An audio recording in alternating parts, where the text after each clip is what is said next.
ministrar hoje sobre esse tema que é a igreja como uma comunidade, o poder da vida em comunidade. Para mim é uma alegria poder compartilhar com vocês. Eu disse hoje de manhã, aliás, hoje de manhã, nós tivemos um culto aqui, estava completamente cheio. Nós estamos percebendo os nossos cultos da manhã cada vez mais cheios. Nós tínhamos mais de 2.000 pessoas hoje de manhã aqui. 217 pessoas foram apresentadas na classe de integração. 217 irmãos e irmãs. É uma igreja, é muita gente, muitas famílias. E todos eles já participando de células. E a gente vendo a graça de Deus crescendo. Não é? A igreja, realmente, a gente faz parte de uma igreja em movimento. Quem pode dizer amém? Você prestou atenção no que foi declarado na palavra profética hoje? A Gabi veio compartilhar algo tão simples, mas tão especial da parte do Senhor. Ela disse mais ou menos assim: quando você estiver mais angustiado, quanto mais angustiado você estiver, adore mais a Deus. E as coisas vão começar a mudar. Na essência foi isso que ela disse. Eu gostaria que nós disséssemos isso uns aos outros. Olha, vamos continuar nesse lugar de adoração, que Deus vai mudar todas as coisas. Vamos continuar nesse lugar de confiança, e Deus vai mudar todas as coisas. Amém? Quem está comigo aí, diga amém. Semana passada, eu compartilhei com vocês, como eu disse, essas duas ministrações. De vez em quando a gente faz assim, né? A gente ministra algo do nosso coração, do nosso coração pastoral para vocês que são membros dessa casa, filhos dessa casa. Então, essas duas mensagens eu estou aqui meio que abrindo meu coração com vocês. E a gente vai concluir esse tema sobre comunidade, a nossa expectativa, e eu falo aqui representando toda a nossa equipe pastoral. É que nós sejamos uma igreja participativa, que nós sejamos uma igreja onde nós tenhamos o ministério de voluntariado pessoal, cada um de nós, nos colocando neste lugar de voluntários para servir ao Senhor. Deus quer usar a tua vida na sua geração, amém? Eu vou tentar de novo. Deus quer usar a tua vida na sua geração. Deus quer usar você na sua geração. Deus quer usar a tua vida, a tua casa, aquilo que Ele tem colocado nas tuas mãos, para abençoar outras pessoas, para abençoar outras vidas. E é você. Eu nunca me esqueço de uma frase que eu li num livro algum tempo atrás. Você nunca pode desvincular uma pessoa da sua geração, da sua época. Nós nascemos nessa época, nessa geração, para cumprir algo muito específico da parte do Senhor. Nós precisamos aceitar isso sobre as nossas vidas. Esse chamado não é apenas sobre os pastores, é sobre cada um de nós. Eu compartilhei aqui a semana passada que quando nós fomos criados por Deus, nós fomos criados com essa necessidade de nos relacionar. Foi Deus quem disse: não é bom que o homem esteja só. Então Deus criou o ser humano para o relacionamento.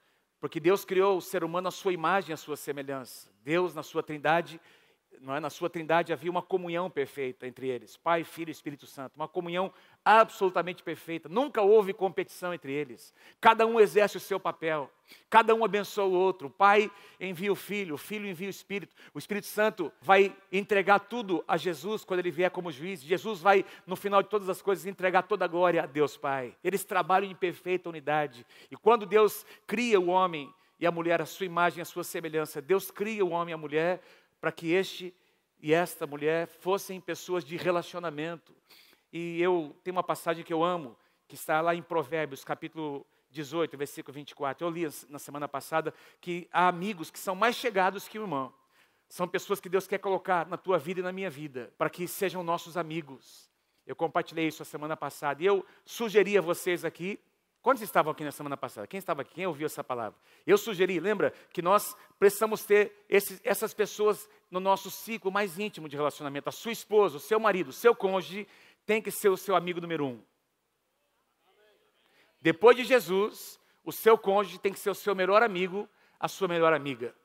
Depois a sua cobertura espiritual, seu pastor, seu supervisor, seu líder de célula, a pessoa que cobre a sua vida de maneira mais direta, que responde por você, que intercede por você. Você precisa dar esse privilégio a essa pessoa de entrar na sua vida, de abençoar a tua vida, de falar a verdade a você em amor. Essa pessoa precisa estar também no teu ciclo de relacionamento. E aí outras poucas pessoas, eu diria poucas pessoas, não muitas, porque amigos verdadeiros não são muitos. Essa passagem diz que existe amigo que é mais chegado que o irmão de sangue. Não são muitas pessoas que ocupam este lugar, mas Deus quer te presentear com amigos. Amém? Quem recebe essa palavra, diga: eu recebo em nome de Jesus. E eu fiz aqui algumas vezes eu perguntei, você tem amigos? Não é? E alguns irmãos me procuraram no final do culto, até no meio da semana, dizendo, pastor, eu preciso encontrar esse lugar. Aquilo mexeu comigo. Eu tenho certeza que uma das dádivas que Deus quer dar a você, presentear você com amigos verdadeiros. E você vai encontrar esses amigos na casa de Deus. 2 passagens que eu li também com vocês aqui. Alguns conselhos, eu finalizei com esses 5 conselhos. Nunca aceite o isolamento como algo normal na sua vida. Ter um tempo de privacidade para o teu descanso é algo importante. Você e eu precisamos disso. A sua família precisa disso. Mas privacidade não é isolamento. Isolamento é algo muito prejudicial. Que nos tira, que nos remove do lugar onde nós somos abençoados, a casa de Deus. Tenha uma atitude positiva em relação à igreja local. A casa de Deus. Envolva-se em tudo que você puder. Seja um voluntário em pequenas tarefas. E isso vai abrir espaço para que o número 4 aconteça, para que você encontre o seu ministério no corpo de Cristo. Cada um aqui tem um ministério na casa de Deus. Cada um aqui tem um ministério na casa de Deus. Cada um aqui tem um ministério na casa de Deus. Cada um aqui tem uma função no corpo de Cristo. E eu finalizei dizendo, desfrute do lugar onde você está plantado. Você está plantado numa casa hoje que tem uma estrutura, que oferece cursos, tem as células, tem curso para noivo, curso para casais, tem curso para pais de adolescentes, tem curso tem escola de músicos aqui, para trabalhar com a capacitação de músicos, tem diversas outras, que mais, pastor Mônica? Diversas outras, treinamento de líderes, que mais? Esse curso, convicção, curso de noivos, curso de finanças, o Crown, né? E por aí vai. Nós temos muitas opções. Se você quiser ser ministrado, desfrute do lugar onde Deus tem te plantado. Eu quero continuar hoje, iniciando com uma frase que eu li num livro. Um livro que tem abençoado muito a minha vida. Esse autor, ele fala sobre a igreja americana, como a igreja americana tem se tornado uma igreja focada no entretenimento das pessoas. A igreja no sentido geral. E como a igreja americana se tornou tem caminhado para se tornar cada vez mais uma empresa e não uma comunidade baseada em relacionamentos. E ele fala, ele cita essa frase que tocou muito ao meu coração. Eu escrevi aqui: a igreja é a comunidade básica de Deus para a transformação de vidas. Tudo a ver com o que eu estou ministrando. A igreja, no sentido, a igreja local, porque a igreja, quando a gente diz igreja, e tudo que eu vou falar sobre a igreja hoje, tem a ver com a igreja que tem um endereço. Você e eu fazemos parte da grande igreja ao redor do mundo, a igreja no sentido mais amplo, mas essa igreja no sentido onde nós estamos plantados tem endereço, tem nome, Igreja Nova Aliança de Londrina. Amém? As células têm um endereço, tem líderes que foram formados nessa casa. Então, quando eu falo igreja aqui, a comunidade é uma comunidade básica, estou falando da igreja local, onde as pessoas se reúnem para ministrar umas às outras, e o resultado é transformação de vidas. Um lugar onde nós somos curados, treinados, encorajados para alcançar o propósito de Deus. A palavra igreja aqui, que a gente cita, que é tanto citado no Novo Testamento, é a palavra eclésia, que significa um ajuntamento de pessoas, pessoas convocadas. A palavra eclésia é um termo, o termo eclésia é um termo grego que tinha essa conotação. Numa cidade, as pessoas que representavam a cidade, homens de negócio, enfim, pessoas que representavam, eram chamadas para decidir, numa assembleia, para decidir sobre o futuro dessa cidade. Esse é o termo eclésia, de onde vem a palavra igreja. As pessoas que são chamadas para estar num determinado lugar. Você foi chamado, você estava no mundo e Deus te chamou para esse lugar. Amém? E nesse lugar você tem encontrado o propósito da tua vida. A palavra comunidade aqui, no Novo Testamento, a palavra comunidade ou comunhão, eu vou falar um pouco mais sobre isso aqui à frente, é a palavra koinonia. Diga comigo, koinonia. A palavra koinonia tem um sentido muito forte no Novo Testamento, e eu vou compartilhar com vocês agora há pouco, daqui a pouquinho. Mas antes eu quero compartilhar. Essa semana eu fiz uma pergunta, coloquei no Instagram, no Facebook, não é? Por que você ama a igreja? Por que você ama? Deixei assim uma pergunta bem ampla. E eu recebi mais de 200 respostas. E eu não vou ler todas, eu vou resumir aqui. Presta atenção, porque alguns de vocês escreveram: eu amo a igreja porque foi lá que eu aprendi a servir. Eu amo a igreja porque, através dela, por meio dela, hoje eu não sou mais solitário. Eu amo a igreja porque lá eu tenho sido curado e transformado. Lá eu aprendi a dar e receber. Porque ela nos dá um senso de pertencimento. Você pertence a um lugar. Me dá um senso de pertencimento. Lá eu fui liberto dos meus vícios. Lá eu me sinto amada e curada. Lá o meu casamento foi restaurado. Deus usou a igreja, Deus usou a célula. Não é? Lá ela é como uma escola, um lugar de constante aprendizagem. Nela eu recebo a correção e a proteção. Na minha igreja se prega o verdadeiro evangelho. Lá eu me sinto membro de uma família. Eu encontro alimento diário para minha família. É o lugar onde eu sou edificado, construído, aliás, instruído, fortalecido e amado. É o lugar onde eu me sinto segura, porque foi onde eu encontrei amor verdadeiro e assim eu pude dar início a uma nova vida, um novo casamento, sendo feliz de verdade, sem maquiagem. Bacana. A igreja é feita de pessoas como eu, imperfeitas, mas sedentas da presença de Deus. Por isso que eu amo este lugar.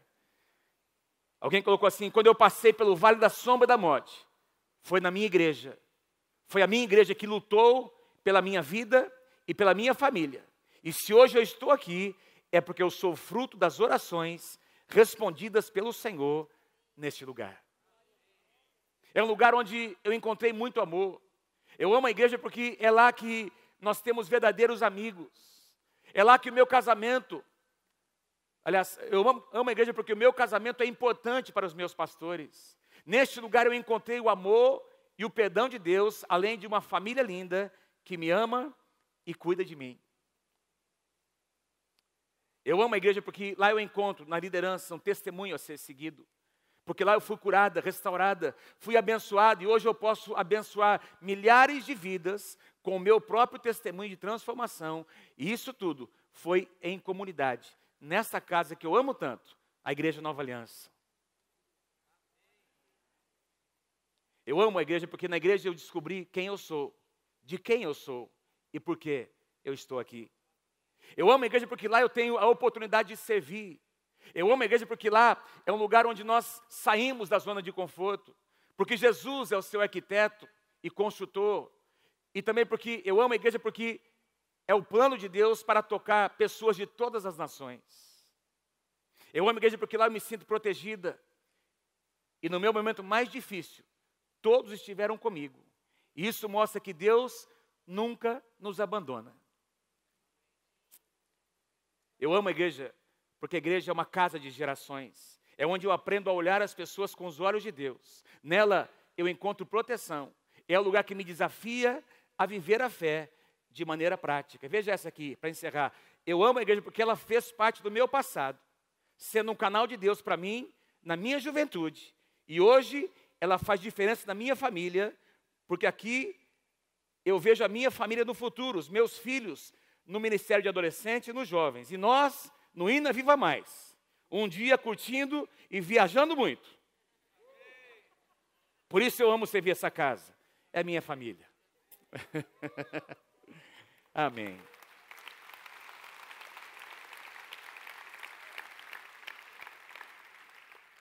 E teve tantas outras declarações que foram tão lindas. E é sobre isso que eu quero compartilhar com vocês nessa noite. A casa de Deus é uma grande família, amém? Mas é uma família onde tem muito trabalho, tem muito serviço, e Deus quer usar a sua vida para isso. Deixa eu começar com 2 versículos, um no Antigo Testamento e um no Novo Testamento. Salmos capítulo 68, um dos meus preferidos no Antigo Testamento, versículos 5 e 6. Deus é pai dos órfãos e juiz das viúvas. Ele é Deus em sua santa morada. Ele faz que o solitário more em uma família. Eu sei que essa passagem diz respeito a muitos de vocês. Que família é essa? O apóstolo Paulo responde em Efésios capítulo 2, versículos 18 e 19.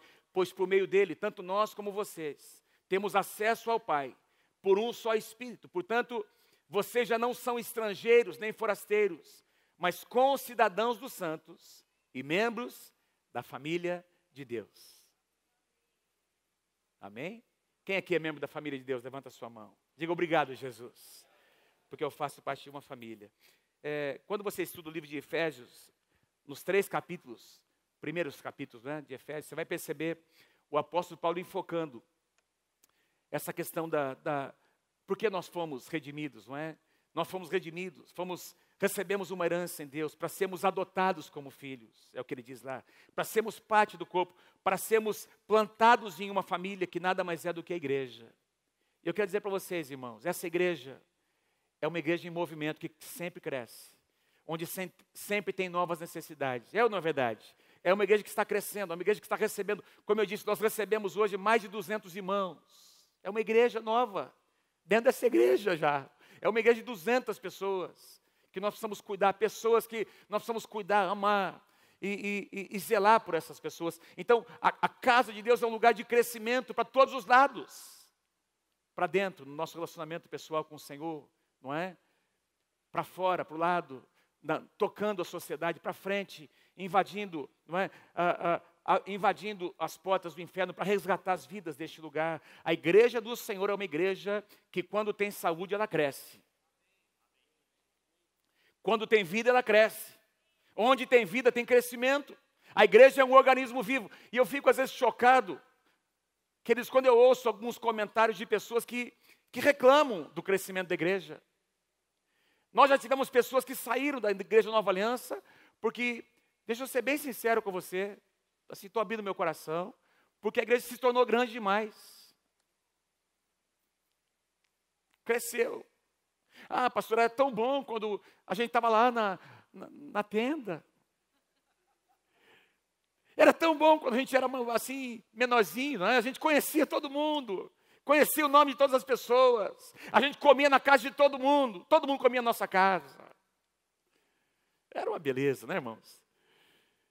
E eu me lembro dessa época, eu me lembro quando nós chegamos em 93 na rua Itapicuru. Eu me lembro, foi uma época tão especial, mas eu me lembro que quando começamos a crescer, e eu me lembro de um negócio que nós fizemos lá, nós tentamos, lembra, pastor, mudar onde era o púlpito, virou o fundo da igreja, não cabia mais gente, nós viramos tudo, né? A entrada virou o púlpito, e a gente colocou as cadeiras até o fundo lá na parede, e a gente deu, porque a igreja começou a crescer, começou a gerar esse incômodo, não tinha onde colocar os carros.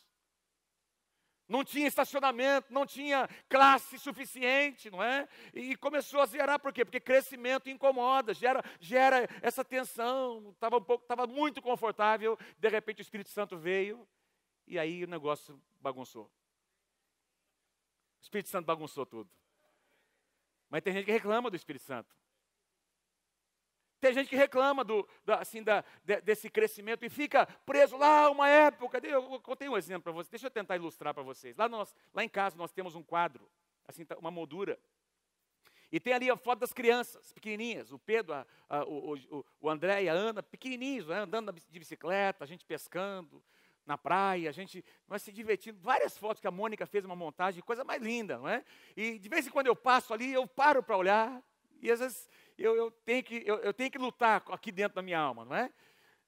Ou eu vou dizer assim, era tão bom esse tempo. Passou tão rápido. E passa rápido mesmo, né? Ou eu vou dizer, puxa, que legal que foi. Mas olha como os nossos filhos estão hoje. Como eles cresceram, que bênção que eles estão. Eu posso ficar preso a um passado, olhar aquelas fotos e ficar assim, imaginando aquela mentalidade, aquele saudosismo. Era tão bom naquela época, foi tão especial. Mas, gente, os meninos cresceram. Agora, você imagina hoje, o Pedro, pastor Pedro tem 27 anos, a mãe dele batendo nele, Pedro, você tá com fome, filho? A mamãe trouxe uma papinha para você aqui. O Pedro dá uma bronca nela, né? André, você está com sede? A mamãe trouxe uma mamadeira, tem uma água geladinha para você aqui, André. 24 anos, é um marmanjo, 24 anos, cresceram. Hoje nós estamos numa fase em que nós estamos curtindo algo muito melhor, os nossos netos. Não, assim, entenda, filho, foi bom com vocês, né? Foi muito bom vocês, viu, André? Mas hoje está muito melhor, gente. Não é assim, pastor Trajano? É uma nova fase. Agora, eu conheço pessoas que quando se tornaram avós, não queriam ser chamados de avô. Não digo eu sou avô, sou tio. Não me chama de avô, eu sou tio. Não, pera um pouquinho, meu irmão. Eu sou avô mesmo. E a melhor coisa do mundo é ser avô. Você não imagina, quem não é avô, você precisa ser. Na hora de, você vai, aí você vai ser. Você vai entender o que eu estou dizendo para você hoje. É a coisa mais maravilhosa desse mundo ser avô. Porque você brinca, você bagunça. E daí, você entrega para o pai e para a mãe e diz, agora, essa outra parte é com vocês. São fases da nossa vida. Quantos entendem que nós passamos por fases na nossa vida? E a igreja passa por fases, a igreja passa por ciclos, são fases e ciclos que terminam e começam, mas sempre tem alguma coisa nova começando. A igreja do Senhor Jesus nunca para. Uma igreja viva, que tem a presença de Deus, nunca vai parar. A nuvem vai continuar caminhando, a nuvem vai determinar, amados. O novo de Deus vai sempre nos levar para algo novo. E nós não podemos ficar imaginando que o que Deus fez há 10, 15, 20, há 5 anos, há 1 ano atrás foi o melhor. O melhor de Deus é hoje e está no nosso futuro. Deus tem grandes coisas para cada um de nós. Eu e você, o melhor de Deus está à nossa frente. Mas tem gente que questiona, sabe, deixa eu assim, voltar nesse ponto. Tem pessoas que questionam o crescimento da igreja. Esse negócio aí incomoda, pastor, não conhece mais ninguém. Fica apertando todo mundo assim, chega aqui para entrar na porta, vai sair todo mundo se esfregando ali, pastor, suado. Suado não, que aqui está gostoso, não é? Não tem onde estacionar. Hoje nós tínhamos mais de 300 crianças lá embaixo. Você sabe o que é isso? É uma igreja de crianças que nós temos lá embaixo. Diversos voluntários ministrando aos nossos filhos, aos seus filhos, os filhos dos irmãos que estavam aqui, para que eles pudessem estar aqui recebendo a palavra. E aí, quando a gente volta para o padrão, qual que é o nosso padrão? O padrão é Atos, igreja de Atos, não é uma igreja americana, não é uma igreja brasileira, lá não sei. O nosso padrão é a igreja de Atos, a igreja que Jesus estabeleceu no livro de Atos. E eu quero que você venha comigo aqui, para Atos capítulo 2, versículo 41, nós estamos aqui logo depois daquele mover do Espírito, o Espírito Santo desce, todos aqueles 120 irmãos são batizados no Espírito Santo, eles falam em novas línguas, são cheios do Espírito Santo, e aí foi algo tão forte, meus queridos, tão intenso, que as pessoas que estavam fora, porque elas estavam ouvindo agora aqueles 120 discípulos falando, tinha ali, era a época da celebração de Pentecoste, não é? Tinha gente de muitas nações ali, e eles agora começam a ouvir essas pessoas, esses 120 discípulos, glorificando a Deus nas suas línguas. E eles ficam pasmos com aquilo, eles perguntam, mas o que está acontecendo aí? E aí Pedro começa a falar o que estava acontecendo, Pedro prega. Vocês querem saber? Vocês querem? Não, a gente quer saber. Nós queremos experimentar o que vocês têm experimentado. E Pedro faz a sua primeira pregação pública. Ele prega a palavra. Queridos, tudo que eles tinham naquela época era o Antigo Testamento. Mas não diz ali que Pedro abriu nenhum pergaminho, ele tinha na sua mente. Ele começa a discorrer tudo o que tinha acontecido no Antigo Testamento, como Jesus veio, por que Jesus veio. Ele prega aquelas pessoas. E olha o que acontece no final da sua pregação, Atos 2:41, os que aceitaram a mensagem foram batizados. E naquele dia, mas num só dia, houve um acréscimo de cerca de 3.000 pessoas. De 120, a igreja passou num dia só para 3.120 pessoas. Presta atenção. Como é que você faz? Que estrutura vai dar suporte para isso? Onde é que estão os líderes de célula para cuidar de 3.000 pessoas que estão chegando? Não tem. Eles nem tinham treinamento, nem tinham integração. Eles não tinham salas, não tinham tudo isso que nós temos, a possibilidade de ter hoje para treinar, ferramentas, materiais, não tinham nada disso. 3.000 pessoas se convertem. E com essas 3.000 pessoas, veja, vamos ser mais assim, 3.000 pecadores. 3.000 pecadores com seus pecados assim, bem quentinhos, fresquinhos. Com as suas famílias arrebentadas. Gente com vício. Gente que vivia na miséria, tinha muita pobreza naquela época. Gente que vivia abaixo. O que para nós hoje é miséria, para eles era, gente, não dá nem para a gente mencionar a qualidade de vida que eles tinham naquela época, pessoas que não tinham absolutamente nada. Imagina a quantidade de doenças, de epidemias, de enfermidades que havia naquela época. É esse povo que vem, 3.000 pessoas, precisando ser pessoas com feridas, machucadas emocionalmente, fisicamente, precisando ser cuidadas e pastoreadas por alguém que pudesse se colocar como um voluntário. Esse é o nosso modelo de igreja. Ainda no capítulo 2, nós encontramos uma declaração tão linda. Capítulo 2, versículo 47. Porque a igreja continua crescendo. 3.000 naquele dia, mas olha o que diz aqui: louvando a Deus e tendo a simpatia de todo o povo. E o Senhor lhes acrescentava a essa igreja todos os dias. Por quê? Porque a igreja se reunia nas casas. A igreja cresceu tanto, não tinha mais estrutura que desse suporte. Eles foram para as casas e todos os dias as pessoas estavam chegando, se convertendo.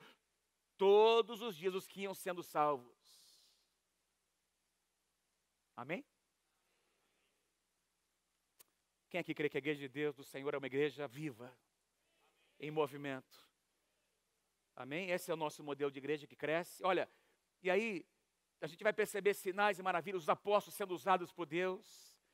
Se você for para o capítulo 3 de Atos, você vai perceber, encontrar Pedro e João chegando ali no templo na hora da intercessão, de oração que eles tinham diariamente. E tem ali um paralítico, um mendigo, na porta do templo.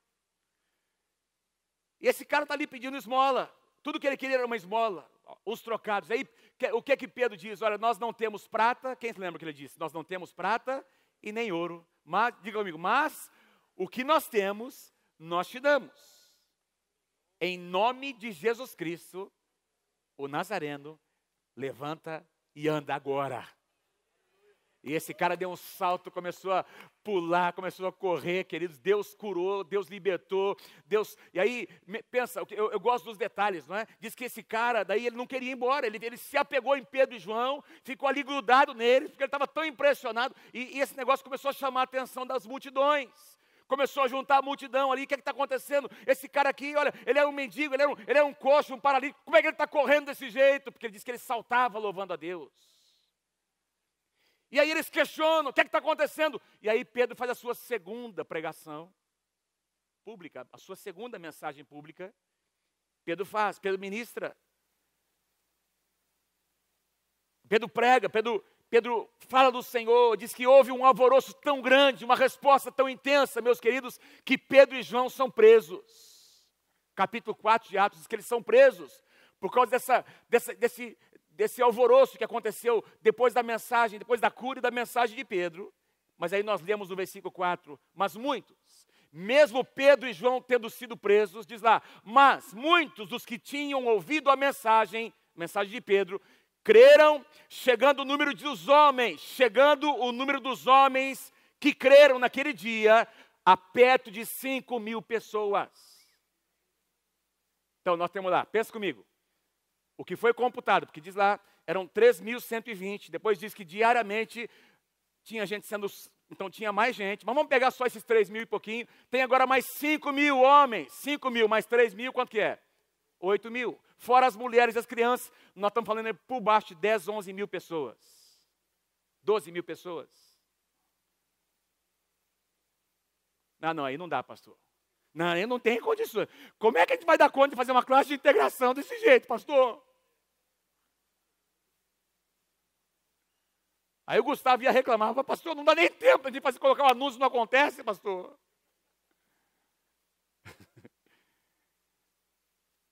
Presta atenção no que eu vou dizer a você. É muito bom que a gente tem aqui. Puxa, que tremendo. Mas, meu irmão, nós estamos aqui por causa de você. O que tem de mais importante aqui são as pessoas, as vidas. A igreja é eu e você, somos nós juntos.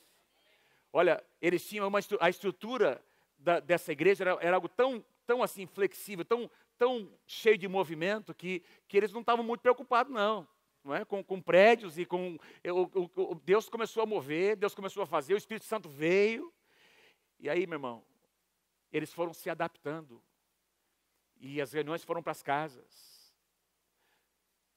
Eu desafio alguém aqui a dizer para mim, a encontrar na sua Bíblia um lugar só onde Deus tenha dito assim, Espírito Santo, espera um pouquinho. Espírito Santo, para com isso. Espírito Santo, você está indo rápido demais.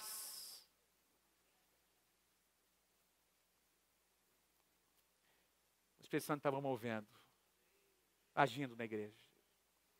E agora esses crentes leigos, teve problemas. Você vai observar em Atos capítulo 5, capítulo 6. A igreja começa a crescer tão rapidamente que tem gente que não está sendo assistida. Tem que ser levantado os diáconos. Outros líderes foram levantados. Você vai perceber Deus levantando aqui e ali. E aí vem a perseguição. E porque eles tinham o coração no lugar certo, eles foram espalhados para muitos lugares, levaram essa chama. Hoje de manhã nós recebemos uma palavra profética sobre um fogo de Deus que estava vindo. E essa chama se espalhando, é assim que era a igreja. E tinha muito fogo ali. Aquela cidade de Jerusalém foi abalada pelo Evangelho, o Espírito Santo desceu naquele lugar, milhares e milhares de pessoas se converteram, e quando a perseguição veio, esse fogo se espalhou pelo mundo. Quando o diabo pensou que ele estava ganhando, foi quando ele mais perdeu. Porque essa vida se espalhou para todos os lugares. Quando Deus pensa em igreja, Ele pensa em pessoas. Quando Deus pensa em igreja, Ele pensa em pessoas, comunidade, uma família. Deus não pensa em prédios. Eu citei aqui, gente, graças a Deus, essa igreja existe há 55 anos, aliás, com a minha idade. Eu vou fazer 55 agora em maio, dia 9 de maio, quem quiser dar um presente para o pastor, dia 9 de maio, não se esqueça. Mas nós chegamos, né, irmão Mário? Amém? Quando meus pais chegaram, minha mãe estava grávida, nós nascemos, exatamente quando a igreja Nova Aliança nasceu. E eu me lembro, o primeiro tempo nosso foi uma tenda, não é? Ali primeiro na Avenida Paraná, essa eu não me lembro, que eu era muito pequeno, mas lembro aqui na Rua Bahia. E eu me lembro que a gente sentava num banquinho a gente tinha lá uns bancos de madeira, não é? Terra, chão batido, aquele monte de pedra, e a gente sentado no banquinho, não tinha escola, não tinha nada para as crianças naquela época. A gente tinha que ouvir a mensagem do pastor Samuel até o finalzinho, irmão. Até o finalzinho, irmão. E meu pai fazia o sinal. Começava a bagunçar ali, ele fazia assim. 1. E de repente fazia 2. No 3 eu estava ralado. Se chegasse no 3, e a gente estava ali, e eu me lembro, a gente sentadinho ali, as crianças, na hora da oferta, a gente pegava pedra e jogava na sacola dos diáconos. Né, Romo? Você também fazia isso, fala a verdade. Eu me lembro de algumas vezes que choveu. Pensa numa chuva, meu irmão, chovia mais dentro do que fora. Pensa num banco desconfortável. Pensa num lugar que não tinha uma iluminação. Mas ar-condicionado, mas nem ventilador não tinha. O ventilador era quando eles levantavam em volta da tenda, levantavam aquelas lonas, não é? E aí o ar entrava de fora. E assim, o ventilador era o vento que vinha de fora. E assim nasceu a Igreja Nova Aliança. Depois de 54, 55 anos, Deus tem nos abençoado com essa estrutura. Que coisa tremenda. A gente poder desfrutar de um espaço como esse. Tecnologia, funcionários que são aqui sustentados por essa casa, salas, não é? As crianças têm um ministério para elas, os pré-adolescentes, os adolescentes, os jovens, os casais, os idosos. Ministério de ensino nessa casa, ECM, o Intens, um ministério de louvor, adoração tão lindo como esse que nós temos. Deus tem nos presenteado, mas deixa eu lembrar você de uma coisa, a igreja não é isso. A igreja somos nós. Se de alguma forma, alguma coisa acontecer nesse país, e isso foi tirado de nós, nós continuamos sendo igreja. A igreja continua sendo viva, tendo movimento, porque a igreja é formada por pessoas. Nós.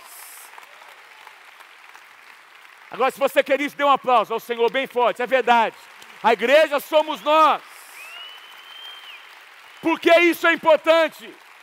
Por que isso é importante? Porque quando nós não valorizamos, nós vamos valorizar o que Deus valoriza. Porque se a gente coloca o nosso coração no lugar errado, então nós vamos pensar no conforto. Nós vamos pensar no nosso conforto, no nosso prazer.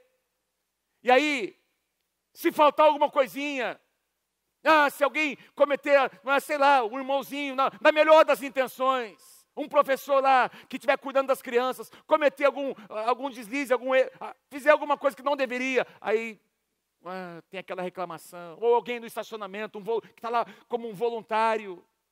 Se o nosso coração estiver nas coisas, qualquer situação que, do nosso ponto de vista, nos tirar do nosso conforto, vai nos irritar. Quantos entendem o que eu estou querendo dizer a você? Deus precisa colocar o meu coração e o seu coração no lugar certo. Se Ele tem nos dado tudo isso, glória a Deus. Mas o nosso coração não está nisso. E isso tudo aqui não pode nos fazer servir menos. Não pode nos levar a um estado onde nós entramos numa zona de conforto tal e de segurança tal, que agora eu vou só receber, está tão bom, é tão confortável, que pastor, levanta hoje, eu já fiz muito. Não, Deus quer usar cada um de nós aqui, cada um. Cada um aqui tem um lugar, tem uma função nesse corpo, o local que se chama Igreja Nova Aliança de Londrina. Se você crê, diga amém. Pedro e João são presos. Eles são presos, interrogados, são levados ao sinédrio, são confrontados. Lá os caras dizem, vocês não podem mais continuar falando, vocês estão criando muito alvoroço na cidade. E eles dizem, nós vamos continuar falando, porque a nós importa obedecer a Deus e não a homens. E eles continuam falando, eles saem daquele lugar, eles são libertos, e eles ficam sabendo que os discípulos, alguns discípulos, provavelmente os apóstolos, estavam ali na casa de um irmão. Eles vão para essa casa, Atos capítulo 4, versículo 31. Depois de orarem, eles encontram os irmãos nessa casa. Olha o que acontece, depois de orarem, tremeu o lugar, tremeu a casa, onde eles estavam reunidos, e todos ficaram cheios do Espírito Santo. E ficaram com medo? Não. E anunciavam corajosamente a palavra de Deus. Quanto mais burdoada eles levavam, mais eles pregavam a palavra. Quanto mais resistência, mais eles se levantavam. Quanto mais oposição das pessoas, quanto mais eles não eram entendidos e resistidos, mais eles se levantavam, porque quem tem a unção de Deus, quanto mais oposição, mais forte você se torna.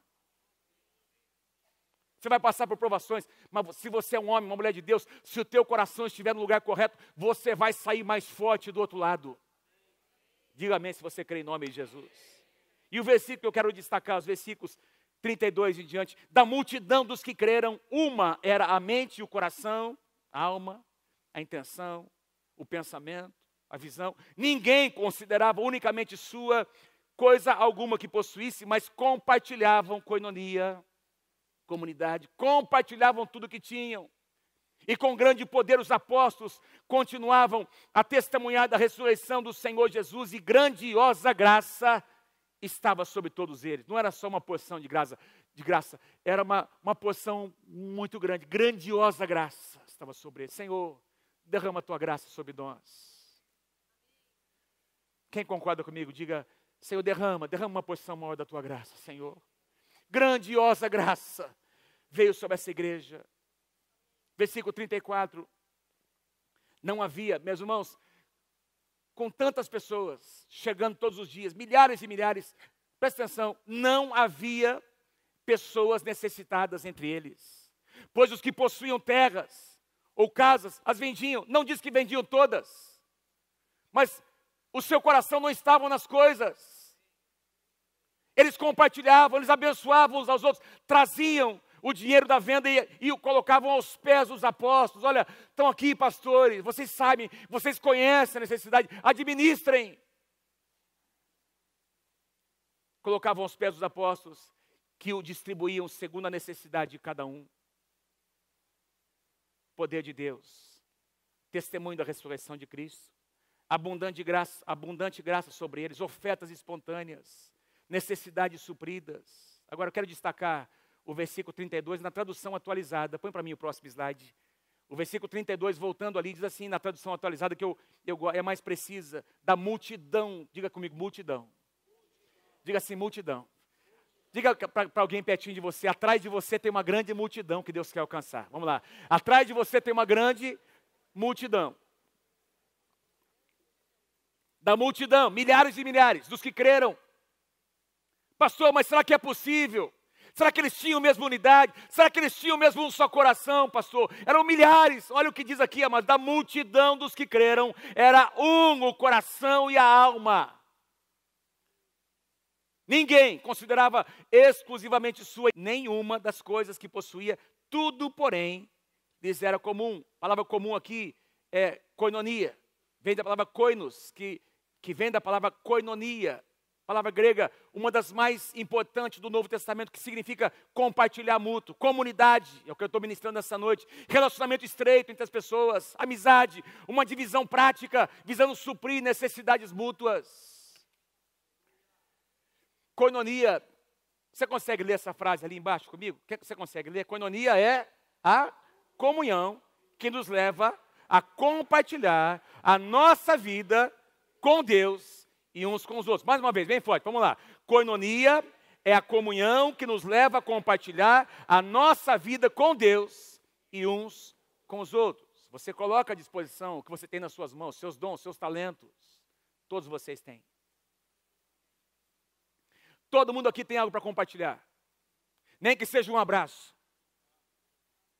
Todo mundo aqui tem algo para compartilhar. Você não é um poço, você não é um fim em si. Deus tem te dado. Se você experimentou a salvação há alguns dias, alguns meses, alguns anos, você tem o que dar para alguém, você tem o que compartilhar com alguém. O que Deus coloca nas suas mãos não pode ser um fim em si mesmo. Aquele ano que nós tivemos, nosso tema Atos de Compaixão, foi um dos anos mais marcantes na história dessa igreja. Tantos testemunhos de irmãos que disseram, pastor, na verdade eu estava dando, essas pessoas estavam tão felizes, mas eu fiquei mais feliz ainda, porque eu fui tão abençoado, pastor, por sair e fazer alguma coisa, compartilhar, repartir o que eu tinha. Koinonia está baseada, eu quero sugerir a vocês, pode ter mais, mas eu queria finalizar dizendo, koinonia está baseado em pelo menos 4 pilares. 4 pilares que sustentam essa comunhão na igreja. O primeiro deles, amor genuíno, amor ágape, amor sacrificial, amor que se doa, amor incondicional. Você está aqui porque um dia, há 2000 anos atrás, um pouquinho mais de 2000 anos atrás, alguém amou você incondicionalmente. Mas deixa eu ser mais prático. Você está aqui porque alguém também te amou para interceder por você. Você está aqui porque alguém foi visitar você na sua casa. Alguém orou pelo seu filho, pelo seu casamento. Você está aqui porque alguém construiu uma ponte e amou você de verdade, para você conhecer o amor de Deus nessa casa. Amor incondicional. Quando você estuda a igreja de Atos, você vai perceber, a história diz, os historiadores dizem que a ágape se tornou uma festa de comunhão entre os cristãos. Que eles comiam, eles estavam tão juntos, viviam tanto essa vida de comunidade, que eles sugerem, os historiadores, que pelo menos uma vez por semana, eles celebravam a ceia, não como nós, uma vez por mês, pelo menos uma vez por semana, eles partilhavam a ceia, o pão, o cálice, e eles começaram a dar nome a essa festa, tornou-se uma grande festa chamada ágape, a festa do amor. Eles celebravam o amor nas suas reuniões, comiam juntos. O apóstolo Paulo diz em Colossenses 3,14, acima de tudo, porém, revistam-se do amor, que é o elo perfeito. Eu oro para que você seja revestido com esse amor nesse ano. Eu declaro sobre a tua vida em nome de Jesus. Quem recebe, levanta as suas mãos. Pai, que tu possas encher o nosso coração, Senhor, deste amor. Que a gente vai perdendo, Senhor. É verdade ou não é, querido? Nós vamos perdendo isso. A gente vai caminhando, andando nos nossos afazeres. Nós muitas vezes esquecemos de amar as pessoas. Que Deus possa renovar esse amor nos nossos corações. Esse amor que nos leva a perdoar, a liberar perdão, a pedir perdão, a promover uns aos outros, a investir em alguém. Em 1 Pedro 4,8, Pedro diz assim, acima de tudo, porém, tende amor intenso. Diga assim comigo, amor intenso. Não é só amor, é amor intenso. Em João capítulo 11, quando nós lemos lá sobre o lava-pés, tem um versículo que é lindo, onde diz assim, tendo amados que eram seus, Jesus, tendo amados que eram seus, amou-os até o fim. Amor intenso. como nós cantamos, amor furioso. Um amor que foi nos alcançar onde nós estávamos. Tende amor intenso uns para com os outros, porque o amor encobre multidão de pecados?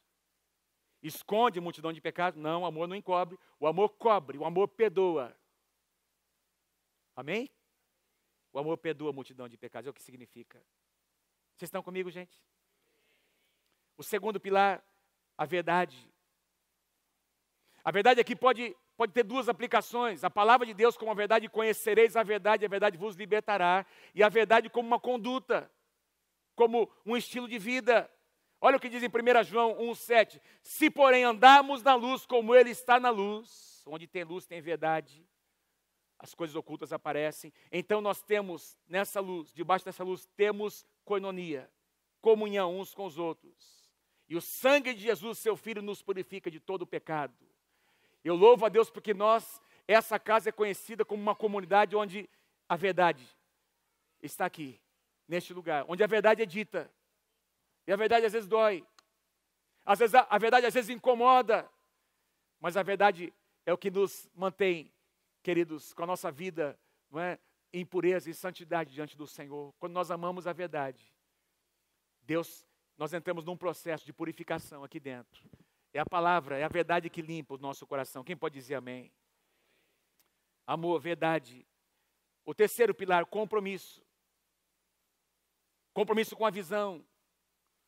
Compromisso com a cobertura espiritual. Compromisso com o que Deus tem falado na igreja local. Se você é membro, se você fez integração, se você foi recebido como membro nessa casa, Deus quer que você tenha um compromisso com essa casa. Que você honre a visão dessa casa.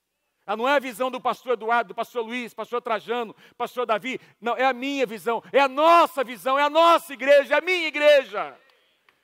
É esse lugar onde eu faço parte. Eu vou defender os meus pastores, meus líderes. Às vezes você ouve alguma coisa, presta atenção, quando alguém chegar e dizer assim, ó, vem cá, vou dizer uma coisa para você, é sobre o pastor, mas você não conta para ninguém. Presta atenção, toma cuidado. Cuidado com as sementes que são lançadas no seu coração. Porque se você tem um compromisso, você tem uma aliança com essa casa. Tem um jeito sério de tratar com a liderança. Os nossos líderes de célula, que são mais de 400, não são perfeitos. Eventualmente vão cometer erros e serão tratados com a verdade, em amor. Mas tem uma maneira certa de tratar. Quem está comigo, diga amém. Onde tem compromisso, tem lealdade, tem respeito, tem cumplicidade. 1 Coríntios 15, 58. Portanto, Paulo diz assim, meus amados irmãos, mantenham-se firmes e que nada os abale, sejam sempre dedicados à obra do Senhor. Quem quer ser uma pessoa dedicada à obra do Senhor? Nessa casa, diga amém, em nome de Jesus. Dedicados. Pois vocês sabem que no Senhor o vosso trabalho, o trabalho de vocês nunca será inútil, em vão. Eu quero concluir com esse último pilar que eu sugiro aqui, serviço. Amor, verdade, compromisso e serviço. Eu queria dizer a vocês, é para isso que a igreja existe. A igreja existe sim para adorar a Deus, para cultuar ao Senhor. Nós tivemos um tempo tão especial de louvor, de adoração. Mas, queridos, essa nossa reunião de adoração, de louvor, tem que desembocar em alguma coisa, serviço. Você ouve uma mensagem como essa, e as demais que você tem ouvido, você vai na célula e ouve alguém ministrar lâmina, e essa mensagem que você ouve, essa pregação que você ouve, que vem de Deus, tem que produzir alguma coisa no seu coração e colocar você em movimento, para você servir alguém, ministrar o coração de alguma pessoa, serviço, servindo a comunidade onde nós estamos, servindo a nossa cidade, quem pode dizer amém? O nosso país, servindo as nações. Paulo diz em Gálatas 6, 9 e 10, e não nos cansemos de fazer o bem, pois no tempo próprio colheremos, se não desanimarmos. Portanto, enquanto tivermos oportunidade, e Deus vai abrir oportunidade diante de você, façamos o bem a todos, especialmente aos da família da fé. Deixa eu dizer uma coisa para você. Numa família saudável, presta atenção no que eu vou te falar. Tem o tempo das crianças pequenininhas, não é? Quando as crianças são bem pequenininhas, é só elas só recebem, sim ou não? Uma criança, um bebezinho recém-nascido, por mais que você interaja com ela não está entendendo nada, ela só recebe amor. Não é? E aí quando você começa a perceber a criança fixar os olhos, olha que legal, ele está olhando para mim. Daqui a pouco ela começa a dizer alguma coisa, estender os bracinhos, interagir, começa a falar. E aí essa criança começa a crescer. Enquanto ela tem, numa fase da vida, ela só recebe. Mas chega a hora, numa família sadia, todo mundo tem a sua função dentro da casa. Sim ou não? Vocês acham que é saudável os nossos filhos adolescentes ajudar a lavar a louça? Sim ou não? Opa! Agora o negócio... Agora o Espírito Santo desceu aqui. Vai, pastor, Deus está movendo agora. Vocês acham que é importante um adolescente, não é, um jovem, não é, um filho, aprender a desligar a luz de vez em quando? Está tudo aceso, desligar a luz da casa. Entendendo que, pô, meu pai vai pagar a conta no final do mês. Eu vou ajudar ele a diminuir a despesa. Sim ou não? Dar uma varridinha na casa. Arrumar a cama. Pegar a roupa suja. Colocar no cesto ali de vez em sempre. Sim ou não? Porque se ele não fizer, alguém vai ter que fazer. E um filho que é responsável participa da economia da casa. Um filho que é responsável e mora com seus pais, se ele está trabalhando, ele vai se oferecer para ajudar, viu, André? Opa, aliás, estou brincando, meu filho. Ele é uma benção, ele é uma benção. Mas às vezes, presta atenção no que eu vou dizer a você. Nós, pais, erramos na educação dos nossos filhos. Nós não permitimos, nós não educamos, nós não preparamos nossos filhos para servir, para ajudar, para interagir. E aí eles vão para o mundo, eles acham que daí o mundo gira em torno deles. Quem está comigo aí, diga amém. Numa família saudável, todo mundo participa, todo mundo interage. E eu queria sugerir a você aqui, montei uma tabela aqui, o que eu chamei de consumidores e doadores. Diga assim comigo, consumidores e doadores. Vamos lá, bem forte. Consumidores e doadores. Então, consumidores, quem só recebe. É meu, para mim, venham a mim, eu quero isso, não é? Eu mereço, eu posso, eu consigo, tudo é em função de mim. Doadores são as pessoas que têm um coração para compartilhar, comunidade. Eu quero trazer essa aplicação, porque se nós somos uma família, nessa família tem bebês em Cristo que estão chegando, que estão numa fase de apenas receber, mas eles vão crescer, e eles precisam se tornar membros responsáveis nessa casa. Deus quer fazer de você um membro responsável nessa casa. Vou ouvir alguns amém, vou tentar de novo. Deus quer fazer de cada um de vocês, de nós, membros responsáveis nessa casa. Então presta atenção, a diferença. Consumidores são desleais e desonram os seus líderes. Doadores são leais e honram a sua cobertura espiritual. Consumidores são dissimulados nos relacionamentos, eles escondem. Eles não se abrem para serem corrigidos e tratados e curados. Doadores são verdadeiros, são confiáveis nos relacionamentos. Dá para você confiar, porque ele fala a verdade, ele abre o coração, ele é tratado e ele cresce, ele amadurece. Consumidores têm uma mentalidade egoísta, eles sentem-se incomodados em repartir. Você já viu uma pessoa que nunca teve nada, de repente Deus abençoa, Deus abre portas, e ele começa a ter um monte de coisa, mas como ele nunca teve, ele quer reter, ele quer proteger a sua conquista. Quando Deus diz, olha, abençoa, se você repartir, eu vou te dar mais. O reino de Deus é movido assim, quanto mais você dá. Então a bênção de Deus chega, passa por você e toca as pessoas. Se você é um canal aberto, vem mais bênção de Deus. Se você é um canal fechado, a bênção vem, fica. Percebe? É um princípio do reino de Deus. Consumidores têm uma mentalidade egoísta. Eles se sentem incomodados em repartir. Doadores sempre pensam no bem da comunidade. Eles se realizam compartilhando o que Deus deu.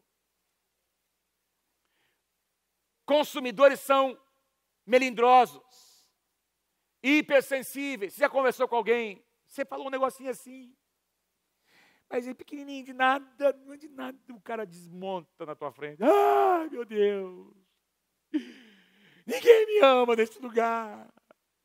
Não, a gente ama, por isso nós estamos falando com você. O que você precisa ouvir. Meu irmão, minha irmã,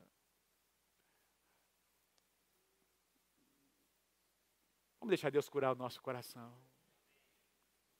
Vamos deixar Deus tocar a nossa alma por meio de pessoas que nos amam, melindrosos, hipersensíveis, doadores, pessoas que têm compromisso, são vulneráveis e receptivos à correção. Quem está comigo aí, diga amém. Está um silêncio no auditório. Consumidores criam um problema para cada solução. Doadores sugerem várias soluções para cada problema. Você conhece uma pessoa que cria um problema para cada solução? Em tudo ele vê um problema. Eu acho que não vai dar. Mas hoje está muito sol. Mas hoje está chovendo. Tem muita nuvem. Não tem nuvem.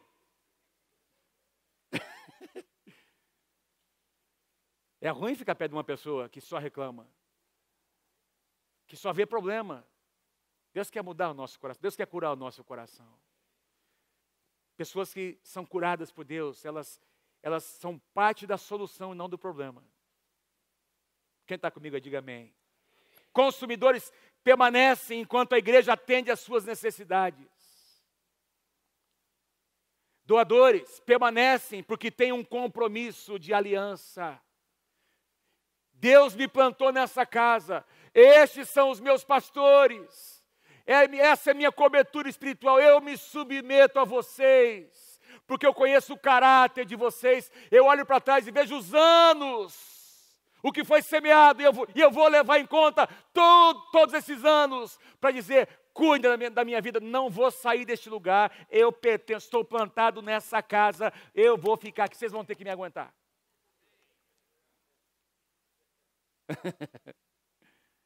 Meu irmão, ame a casa onde Deus tem te plantado.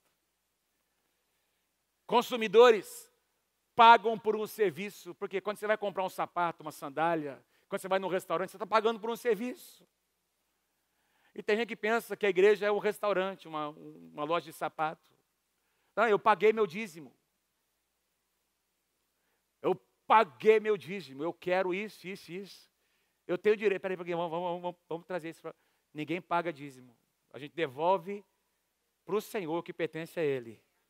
Isso é o que diz a palavra de Deus. Quando você oferta, quando eu e você ofertamos, nós fazemos isso de coração. Ninguém é obrigado a ofertar, ninguém é obrigado a dizimar. Isso é entre você e Deus, entre eu e o Senhor. Eu faço porque eu tenho um compromisso com o meu Deus. E quando eu faço isso, eu estou dizendo: Deus, eu te dou as primícias da minha renda, eu te separo pelo menos 10% para dizer: Senhor, tudo que eu tenho veio de Ti e volta para Ti, Senhor.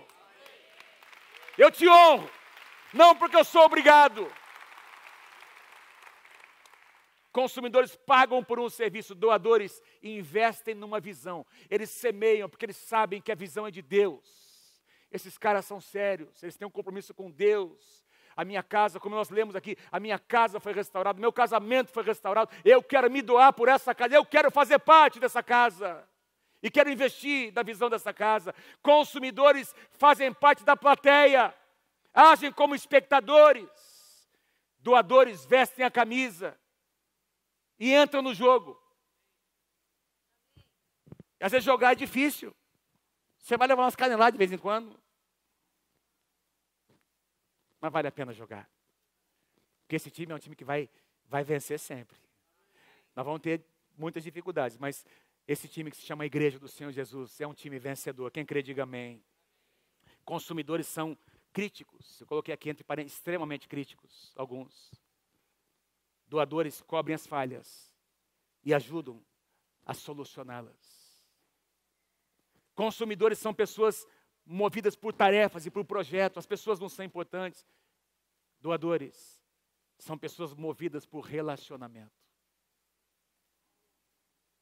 Onde você se enquadra? Onde você se enquadra? Se você fosse avaliar o seu coração, quero chamar os músicos, por favor, que venham aqui. Pastor, pastor, eu sou um doador, mas estou numa fase de consumidor, pastor.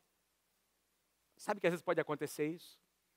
Você é uma pessoa que tem compromisso, você ama a casa, mas de repente aconteceu alguma coisa, e eu comentei isso na semana passada, aconteceu alguma coisa ao longo dessa jornada que decepcionou você, o seu coração, e de alguma forma o diabo conseguiu paralisar você, e você se tornou um consumidor, mas você é um doador. Você é uma pessoa de compromisso e Deus está te permitindo ouvir uma palavra como essa, para você deixar Deus curar o teu coração. E voltar a ser o que Deus te chamou para ser. Quero pedir para vocês me ouvirem, prestem atenção no que eu vou dizer, eu quero concluir com esse pensamento.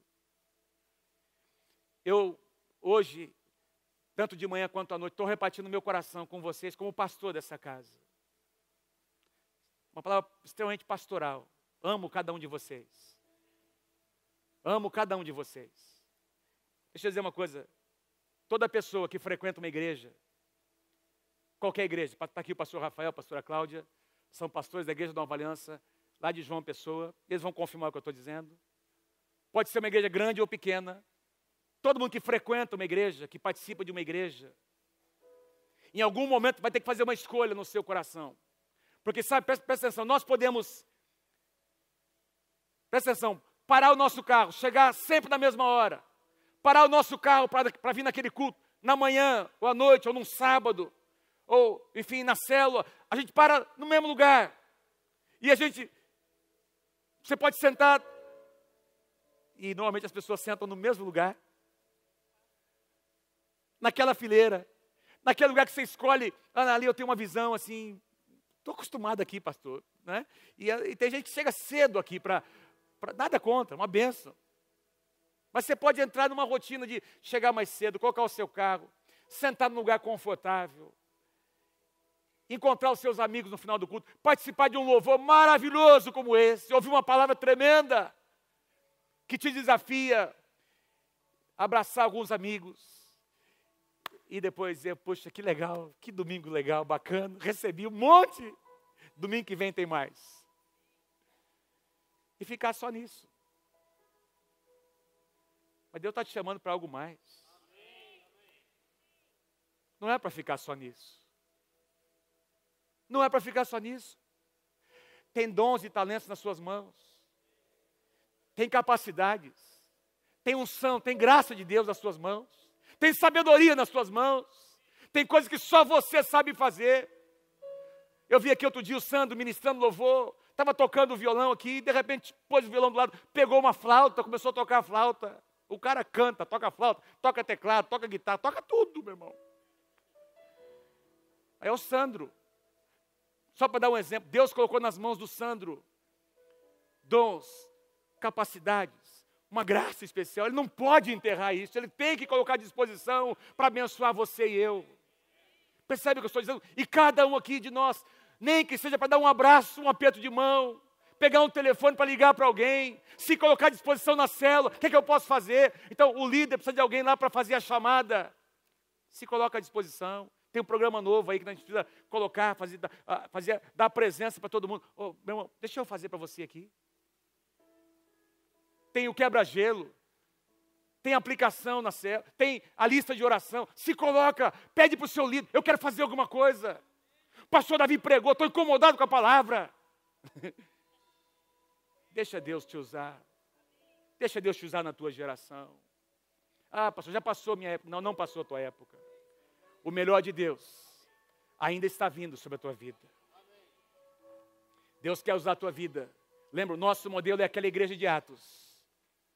Movimento. Tem gente chegando. Tem gente precisando ser pastoreada, cuidada, amada, restaurada. Tem casamentos destruídos. Tem tanta coisa acontecendo bem pertinho de nós. E se você abrir os teus olhos, Deus vai usar a tua vida. Se você estender as suas mãos, Deus vai usar a sua vida.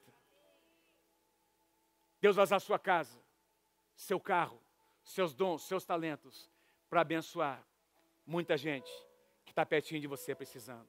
Salmo 51, põe lá o versículo que eu pedi para vocês. Salmo 51, versículos 12. Quero pedir para você ler comigo, é a última passagem, nós vamos orar. Leia comigo bem forte, vamos lá. Restitui-me a alegria da tua salvação e sustenta-me com um espírito voluntário.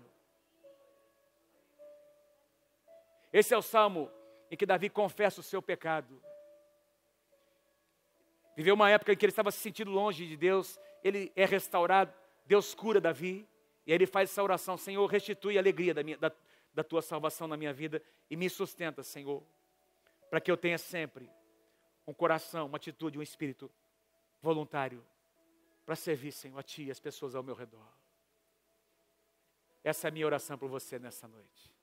Fique em pé comigo, dê um aplauso se você recebe essa palavra no Senhor. Dê um aplauso bem forte, em nome de Jesus.